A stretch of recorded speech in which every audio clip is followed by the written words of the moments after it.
جامع ترمذی کی روایت آپ نے فرمایا اور کہا کسی دوسرے کے لیے دعا مانگنے والے کو پہلے اپنے لیے دعا کرنی چاہیے پھر دوسرے کے لیے مانگنا چاہیے. اگر کوئی آپ سے کہا بھائی میرے لیے دعا کیجیے تو آپ صلی اللہ علیہ وسلم فرمایا پہلے اپنے لیے مانگ اور پھر اس کے لیے وہ چیز مانگ, اس لیے کہ پہلا محتاج تو وہی ہے جو مانگ رہا ہے اور پھر وہ ہے جس نے مانگنے کا کہا. تو جب بھی کوئی آپ سے دعا کہے تو ضرور اپنے لیے مانگیے پہلے اور پھر اس سامنے والے کے لیے بھی دعا کیجیے. اسی طرح جو یہ ابو داؤد کی روایت آپ صلی اللہ علیہ وسلم فرمایا کہ دعا جو ہے جامع ٹھوس الفاظ لیکن زیادہ معنی والوں سے دعا مانگنی چاہیے, مطلب تھوڑے ہو, ٹھوس ہو, مضبوط ہو اور زیادہ اس کا معنی اس کے ساتھ کرنا چاہیے. اسی طرح ہاتھ اٹھائے بغیر بھی دعا کرنا جائز ہے, لیکن ہاتھ اٹھانا سنت اور ادب ہے.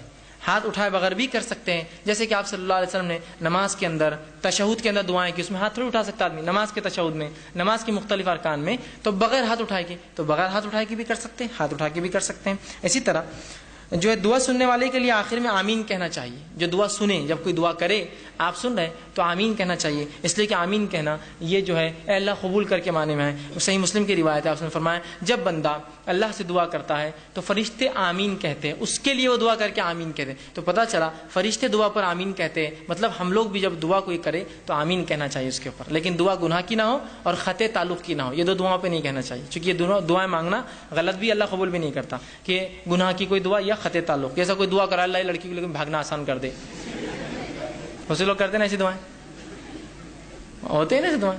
تو بہرحال نوجوان اس لیے بول رہا ہوں, تو یہ دعائیں نہیں قبول ہوتی, کہ تو گناہ کی ہے نا. آپ ایسی دعا اللہ سے کرتے ہیں اللہ میرے کو شراب کی نعمت عطا فرما, ہے نا, میرے لیے جوا چرس گانجا یہ سب آسان کر, میرے کلب کو جو سٹے کا ہے اس کو خوب چلا, ہے نا, لوگوں کو خوب بیمار کر تاکہ میرے دواخانے میں آئے.